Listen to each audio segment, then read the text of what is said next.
Lakas ng trip ni The Beast Calvin Abueva, abay pinag-aasar ang SMB. The Beast King kontra kay George King, palong-palo si Calvin Abueva. So rematch between Fiber Xers at San Miguel Beermen, still no CJ Perez due to groin injury. Will opening quarter, palitan agad ng basket ang dalawang import tres mula kay Franklin na sinagot agad ng mid-range jumper ni George King na nasundan pa ng corner 3-point shot. Mainit si King na agad nagtala ng 8 straight point shooting 3 of 3 sa field. Under 6 minutes, heto atake ni King, block ng dalawang import pero di makapaniwala si Franklin na siya pang tinawagan ng blocking foul. Matapos siya na libre pa si George King sa kanyang highlight dunk in transition, pero after niya nakabawi naman agad ang Fiber Xers nang mapa-step up naman itong si Justin Arana at Justin Baltasar na sumagot ng combined 9 straight points. Nabasag na lang yan dahil sa 4 na to ni Jerick Ahanisi off the bench na nasundan pa ng isa mula pa rin kay George King na meron ng 16 points, 31-28 pabor sa SMB. Second quarter, automatic off the bench, kumana agad ang back-to-back basket itong Adamson duo. Dito still mainit pa rin si George King, another corner 3-point shot. Pero matapos yan, The Beast Calvin Abueva bumawi ng top of the key 3-pointer.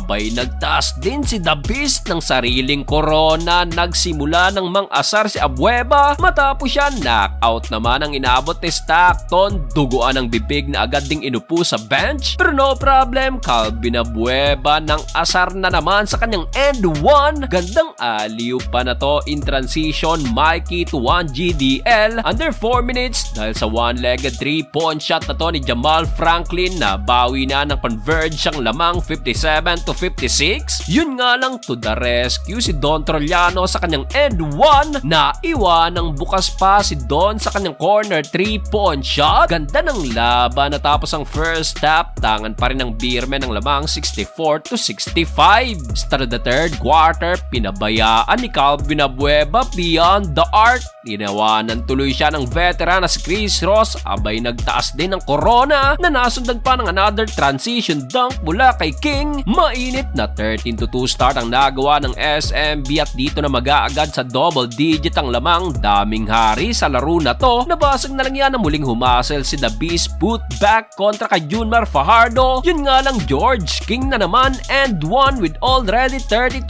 points. Tulad ni King, on fire din si Trollano na meron na ring 24 points. Walang makapigil sa opensa ng Beermen, especially kay King na tinapos ang third period sa kanyang 38 points, 9 rebounds at 6 assists, 102-85 end of third period. Fourth and final quarter, na iwanang bukas na naman si Don Trollano sa kanyang corner 3-pointer, pero The Beast pilit na binubuhay ang converge na meron na ring 16 points. Non-factor sa laro na to si Mikey Williams, may 2 puntos pa lang, shooting 1 of 7 sa field. Tameme na lang si Coach Delta sa another poor performance. Laki ng lamang, mukhang mai-intro boys na naman ang Fiber Xers. Abay tutukang tira, nagmimintis kahit si Arana frustrated sa nangyayari sa converge. Nagkahawa-hawa na pati free throw ni The Beast, 2 mintis, pero si Abueva lang halos ang makikitaan mo ng energy sa converge. Eto, patuloy pa niyang inaasar ang SMB at dito na ibaba na rin niya ang lamang sa 13 points. Dinadaan na lang sa pang-aasar ni Abueva ang laban at sa uli still panalong San Miguel Beermen.